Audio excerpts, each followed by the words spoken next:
Tapi setelah berbulan-bulan saya rutin amalin sholawat munjiat 200 kali, sholawat Jibril minimal 1000, sedekah subuh, sholat duha, di sini saya dikasih ujian sama Allah, ujian mengenai pernikahan saya. Bismillahirrahmanirrahim. Alhamdulillahirabbil alamin. Allahumma sholli ala sayyidina Muhammad wa ala ali sayyidina Muhammad.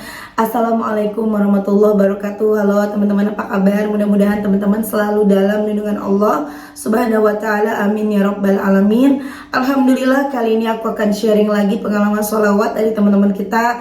Tapi sebelumnya buat teman-teman yang belum subscribe, di subscribe dulu biar aku makin semangat lagi bikin videonya. Buat teman-teman yang punya testimoni sholawat, langsung aja kirimkan testimoni teman-teman ke 0813 15430565. Dan buat kalian yang belum punya buku ini, jangan pernah lelah, ada nikmat di setiap sholawat, harganya 55.000. Kalian bisa cari di Gramedia, insya Allah ada di Gramedia di seluruh Indonesia.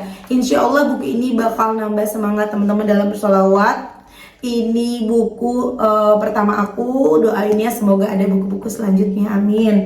Lanjut, aku akan bacain testimoninya ini dari Mbak Ana nih teman-teman ya.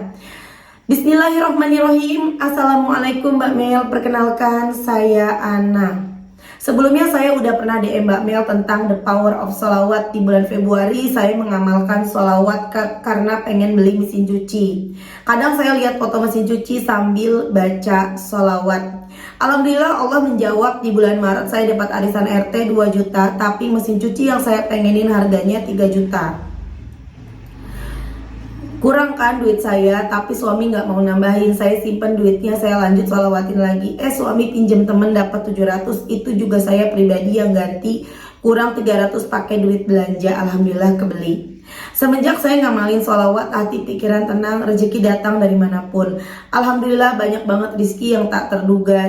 Saya juga ngamalin sholawat supaya saya dikasih keturunan Mbak Mel. Saya kenal sholawat sudah lama banget, tapi sayang saya nggak istiqomah. Sholat juga saya selalu tunda, tapi semenjak sholawat pengennya ketika azan langsung buru-buru ambil wudhu sholat. Tapi setelah berbulan-bulan saya rutin amalin sholawat munjiat 200 kali, sholawat Jibril minimal 1000, sedekah subuh, sholat duha, di sini saya dikasih ujian sama Allah, ujian mengenai pernikahan saya. Tepatnya tanggal 9 Juli saya berantem sama suami sampai saya lepas kendali pukul suami dengan sendal hotel. Di situ saya begitu emosi karena dia menyimpan rahasia yang saya tidak tahu apa di HP dia, semua sudah dihapus. Akhirnya saya telepon kakak ipar saya kalau adiknya nggak benar, suka nonton yang nggak pantas dilihat, dia juga selingkuh, bahkan ini kali ketiga. Ketika masalah ini terjadi, saya selalu sholawat, saya tambah sholat malam, duha, nggak ketinggalan waqiah setelah subuh, yasin setelah maghrib. Saya sholat istiqoroh. Makin kesini Allah tunjukkan sifat-sifat suami saya. Setiap saya cek HP dan notif yang nggak pantas saya ceritakan. Setiap saya selesai sholat, saya selalu berdoa, ya Allah beri petunjukmu yang terbaik. Setiap hari saya dikasih petunjuk sama Allah. Di situ bahkan saya yakin Allah kasih petunjuk sama saya bahwa dia bukan lelaki yang terbaik. Saya tambah terus sholawat saya, tambah sholat sunnah. Di hari-hari itu kita sering berantem, bahkan dia sudah mengucapkan talak. Hari-hari itu juga saya down Mbak Mel, saya cuma bisa nangis, saya cuma bisa berdoa, saya pasrahkan semua ke Allah. Kemarin tanggal 4 dia mendaftarkan perceraian, saya berdoa lagi kepada Allah, saya minta yang terbaik buat saya. Hanya sholawat dan doa yang membuat hati saya tenang, walaupun saya tidak tahu meneruskan hidup saya harus bagaimana. Memang Mbak Mel, pernikahan kami 10 tahun belum dikasih keturunan. Saya selalu minta doa keturunan. Mungkin Allah selama ini belum menjawab doa-doa saya selama ini, mungkin karena ada kejadian ini. Allah lebih tahu mana yang terbaik. Sampai saat ini saya WA Mbak Mel, saya masih tinggal bareng walaupun pisah ranjang. Saya juga nggak boleh lagi cuciin, gosokin, masakin dia. Saya ikutin Mbak Mel maunya dia apa, saya pasrahkan kepada Allah. Allah tahu mana yang terbaik buat saya. Minta doanya ya Mbak Mel, saya selalu istiqomah bersolawat, saya dikasih yang terbaik dari yang baik di waktu yang tepat menurut Allah. Terima kasih Mbak Mel, semoga dibaca, semoga Mbak Mel dengan keluarga selalu diberi nikmat, sehat, panjang umur, rizki yang berkah, amin. Dan ini belum aku baca teman-teman, mbaknya chat aku lagi nih. Assalamualaikum Mbak Mel, waalaikumsalam. Sampai saat ini masalah yang saya alamin masih belum ada jalan keluarnya. Hubungan pernikahan saya digantung dan dah ditalak tapi belum diurus ke pengadilan. Kami masih tinggal berdua tapi pisah ranjang. Kami juga nggak saling sapa. Tapi berkat saya amalkan sholawat, hati saya selalu tenang. Padahal kata teman saya yang selalu saya ajak cerita, dia heran ngelihat saya sekuat ini. Katanya kalau posisi dia seperti saya, dia bakalan nabrak pelakor itu dan marah-marah ke suami. Alhamdulillah semua ini berkat saya sholawat. Assalamualaikum Mbak Mel, alhamdulillah pernikahanku selamat. Jadi 2 minggu kemudian nih teman-teman, kami nggak jadi cerai. Singkat cerita, di tanggal 13 Agustus berantem hebat lagi. Pembahasan gono gini, saat itu dia keke nggak mau jual rumah, tapi itu proses belum sampai daftar ke pengadilan. Di hari itu kita berantem, aku pun kelepasan mukul dia pakai bangku kecil yang mengakibatnya jidatnya langsung benjol. Di situ aku pun masih ada rasa kasihan Mbak Mel. Singkat cerita, hari itu kita sama-sama emosi lah. Dia ngadu ke keluarganya, aku pun begitu. Saat itu aku bilang ke grup keluarga kalau aku mau cerai. Keluarga aku seketika kaget, mereka tahu-tahu dapat kabar begitu. Ketika masalah ini ada, aku hanya cerita ke kakak aku yang aku anggap pengganti orang tua karena kedua orang tua kami sudah tidak ada. Pastinya keluarga yang lain baru tahu saat itu. Nah, tanggal 14 minggunya aku keluargaku pada kumpul bahas masalah yang aku alamin. Akhirnya keluarga memutuskan kalau aku yakin aku bisa menerima cerai, ya sudah cerai aja. Bahkan keluarga aku bilang gak usah minta gono gini, dikasih syukur enggak juga gak apa-apa karena harta hanya di dunia, tidak dibawa mati. Akhirnya aku pulang sampai rumah, suami tidak ada di rumah, dia gak tahu kemana. Setelah habis maghrib dia selesai sholat, aku serahin buku nikah sama kakak dan di situ bilang secepatnya urus dan aku nggak minta gono gini sedikit pun. Aku pergi juga mau bawa baju dan motor yang dulu aku beli sebelum menikah. Di sini yang bikin aku kaget ketika subuh tahu-tahu dia tidur di dekat aku dan bilang dia mau berubah, dia minta maaf. Seketika aku pun bingung apakah secepat itu dia berubah. Assalamualaikum Mbak Mel, tolong dibaca walaupun kebanyakan numpuk dari atas. Pada hari Senin tanggal 15 dia memberanikan diri datang ke kakak aku dan dia minta maaf dan bilang mau rujuk, tapi ya tidak semudah itu kakakku ngelepasin aku karena tahu aku udah disakitin. Sepanjang perjalanan aku selalu selawat, aku tenangin hati suamiku, aku tahu dia takut dan malu. Tapi kakakku nggak bisa mutusin apakah udah jatuh talak atau belum. Di tanggal 17 Agustus kami datang ke Ustadz untuk menanyakan apakah udah jatuh talak atau belum. Ustadz itu pun menjawab kalau masih talak 1, jadi kita bisa rujuk tanpa harus menikah. Alhamdulillah kita rujuk lagi, tapi di sini aku masih ada rasa takut Mbak Mel, takut kalau dia berubah lagi, berulah lagi kayak kemarin. Aku nerima dia lagi tanpa aku sholat istiqoroh karena lagi haid. Aku selalu salawat karena dengan salawat hatiku tenang. Terima kasih Mbak Mel sudah dibaca testimoni. Masya Allah ya, itu tadi testimoni dari Mbak Ana ya teman-teman. Akhirnya rumah tangganya kembali. Di situ aku juga udah jawab ke Mbak Ana dan ada lanjutannya nih teman-teman dari Mbak Ana. Kalau ternyata Mbak Ana bilang gini, Mbak, ternyata suami aku nggak tulus sama aku. Dia minta syarat, dia minta aku untuk turunin berat badan, minta aku untuk dandan, dan minta aku untuk selalu masak. Tuh teman-teman ya. Nah teman-teman gini, memang ya ketika pasangan kita selingkuh, tentu dia salah ya, tapi kita juga tidak luput dari kesalahan. Jadi kita yang sudah mengalami pasangan selingkuh, jangan kita jadi menghakimi dia. Kita marah, kecewa, nangis boleh, tapi habis itu kita introspeksi diri. Barangkali selama ini kita punya salah sama dia.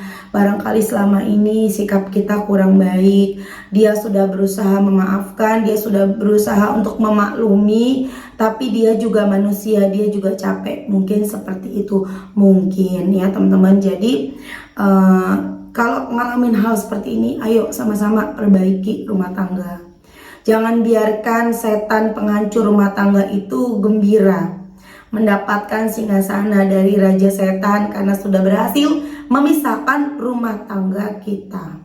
Ingat aja, setiap kita udah dongkol sama pasangan kita, udah kesel, ingat lagi, aduh aku gak mau kalah sama si setan. Si setan lagi seneng nih bikin aku jadi ribut sama pasangan aku gitu loh. Ingat ke situ teman-teman. Dan aku bilang ke Mbak ke Mbak Ana juga ya, udah sempat WA beliau.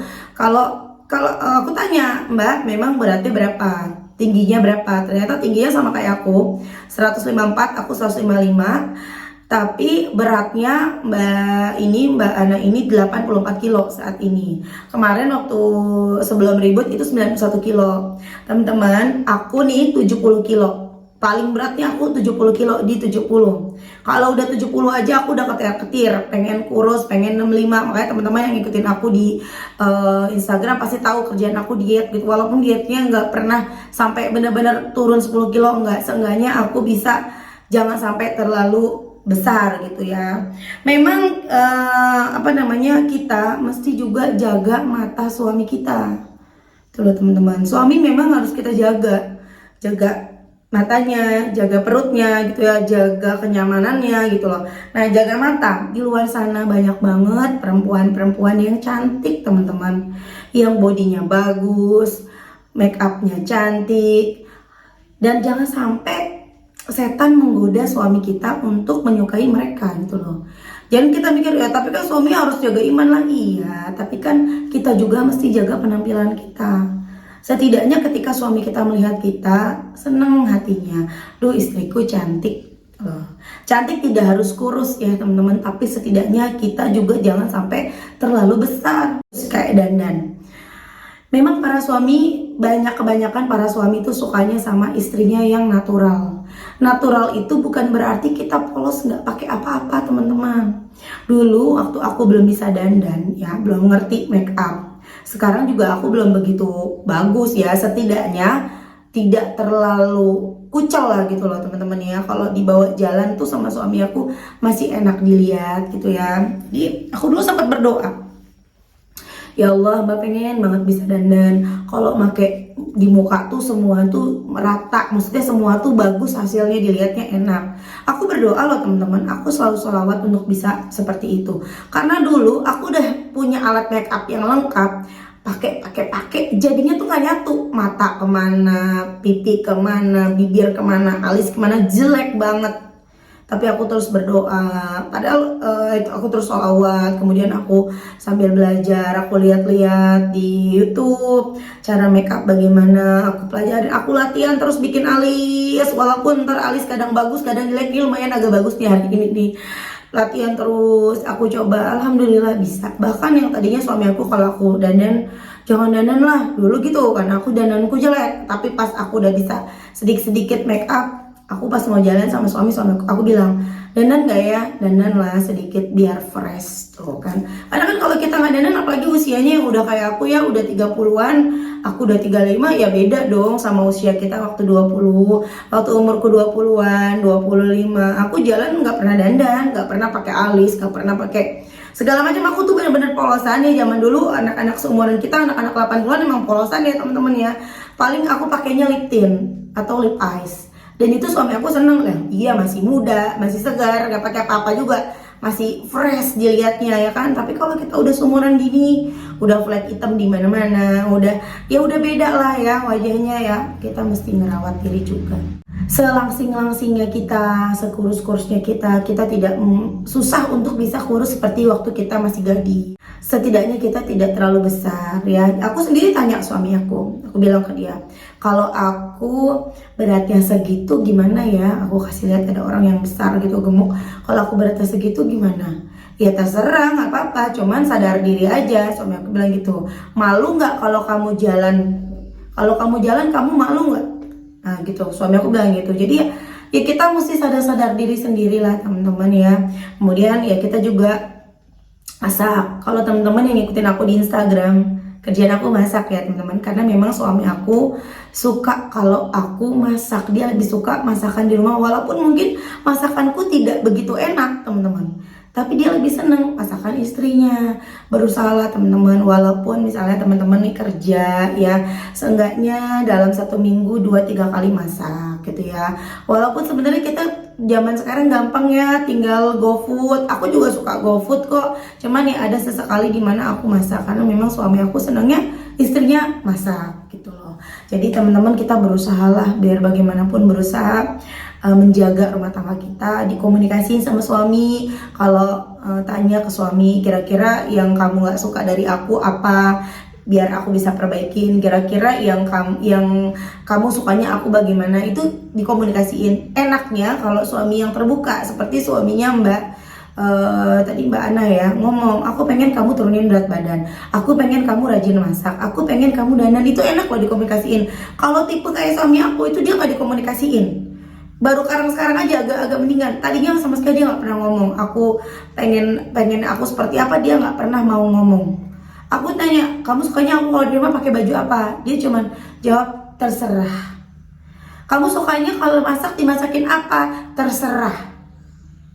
Kamu sukanya masakan di rumah atau di luar? Terserah. Pokoknya dia selalu terserah. Sampai akhirnya ya lama-lama aku ngerti sendiri, oh ternyata suamiku sukanya begini, oh suamiku saya gini. Susah loh kalau yang nggak mau ngomong ngungkapin isi hati itu susah. Kita jadi mesti nebak-nebak, kita jadi mesti mempelajari. Teman, mulai sekarang ya jangan santai-santai. Maksudnya santai itu gini, jangan mentang-mentang suami kita bilang aku terima kamu apa adanya, nggak apa-apa kok gemuk juga, nggak apa-apa kok nggak dandan juga, nggak apa-apa, yang penting anak-anak urus. Tetap kita mesti merawat diri, tetap kita mesti tampil cantik di depan suami kita.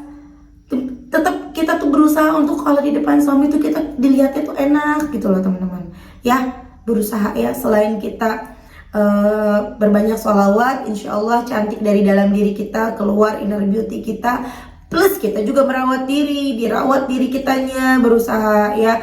Buat Mbak Ana, ayo semangat dietnya, tapi jangan diet ketat, setidaknya kita berusaha untuk tiap hari olahraga Mbak Ana, tiap hari jalan kaki, insya Allah kurangin ngemil. Tuh ngemil yang bikin gemuk, karena aku memang makan gak banyak, aku tuh banyak di ngemil tuh bener parah banget ya. Jadi kurangin ngemil, setidaknya Mbak Ana 70 kilo aja seaku ya. Cela kayak bener aja nih aku juga. Dan satu lagi ya, ketika kita sudah menerima suami kembali, maksudnya menerima, memaafkan, jangan diungkit-ungkit. Ya gara-gara kamu tuh jangan.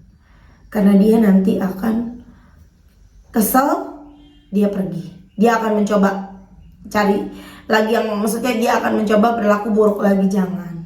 Terima dia, terima sambil terus doain, terus bersolawat. Supaya apa? Supaya dia menjadi suami yang soleh.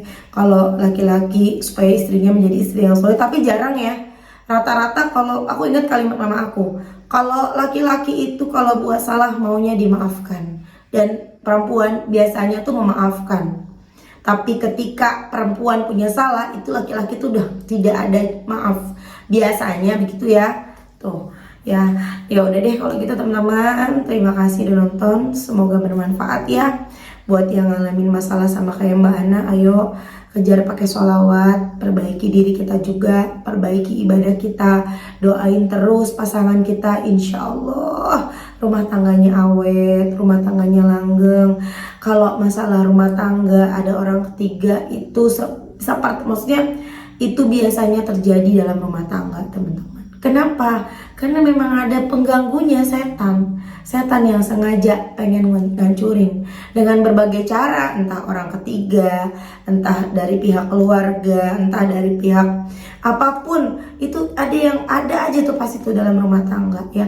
Apalagi yang rumah tangganya udah sampai 10 tahun kayak Mbak Ana ya. Mbak Ana insya Allah nanti kalau udah turun berat badannya, udah 70 kilo, kalau bisa sih 65 kilo ya. Kalau 70 sebenarnya kita masih besar nih Mbak Ana.